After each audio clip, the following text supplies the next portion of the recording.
They say the biggest deal ever made.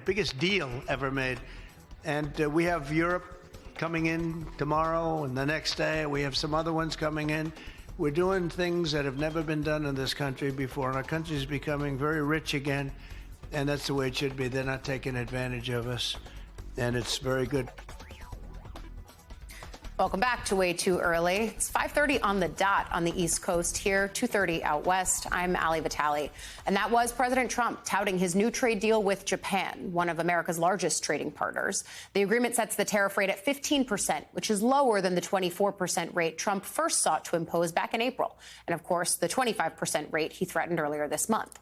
Trump announced the deal on social media yesterday, adding that Japan has also agreed to invest $550 billion into the U.S. He claims America will receive 90% of the profits and that this will create hundreds of thousands of jobs. Meanwhile, Treasury Secretary Scott Bessent says trade talks with China will resume next week. We're going to learn more about that when Secretary Bessent joins Morning Joe later this morning. We're not going to want to miss that.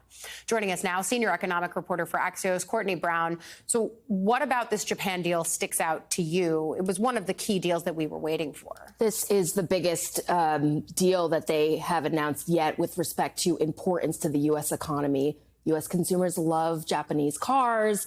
So that was something that was going to be a big deal from the outset. So we were wondering where all the deals were. Yesterday was kind of a whirlwind. President Trump posted on Truth Social that they had landed a deal with the Philippines.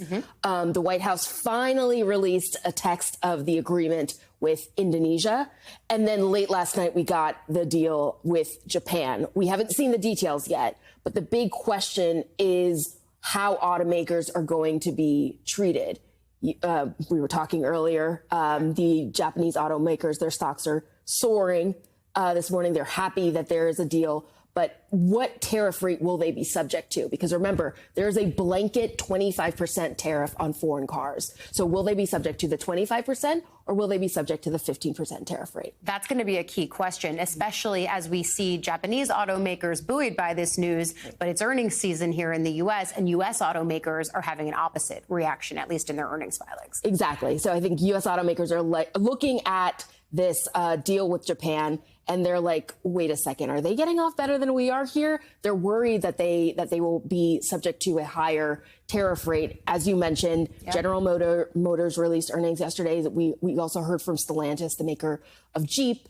Things aren't going well. It's starting to hurt. We're starting to see the tariff impact. And we're going to continue to see that over the next few weeks. It's my favorite part of the quarter. It's earnings season. We get to learn how much money companies are making, why they're losing money in some cases, and the tariff story is going to be a huge part of that conversation. Because the last time you were here, just a few weeks ago, we were talking about the way that economists and folks on Wall Street were sort of looking for the ways that the tariff and trade war was showing up in whether it was consumer reports or within companies themselves.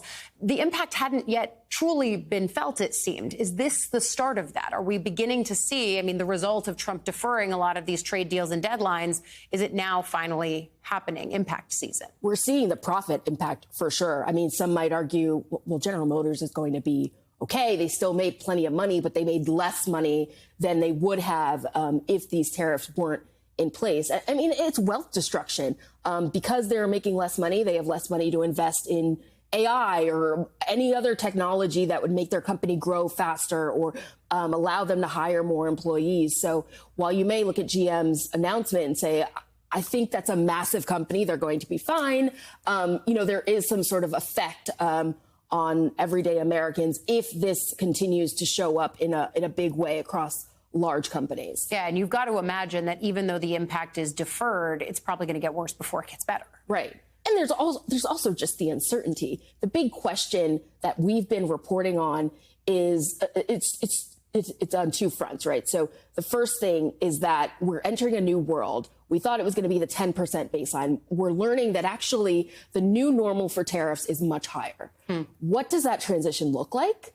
And then the second part of the question is this it? Is this the final rate? Or over the next few years, are we going to be going back and forth between tariff rates? I think those are the two big questions for corporate America right now. Two big questions for corporate America. And then, of course, as we have Secretary Bessent coming on later this morning, just what the contours of a China deal even might look like. I think that there's a lot of questions around that and what that deal is going to be, because one of the most massive trade agreements and partnerships on the global stage will have a lot of ripple effects. So very interested to hear what he's going to say on that as well. Senior economic reporter for Axios, Courtney Brown, always love having you. Thank you for coming on. And her latest piece, one of many, is available to read online right now. She's been busy.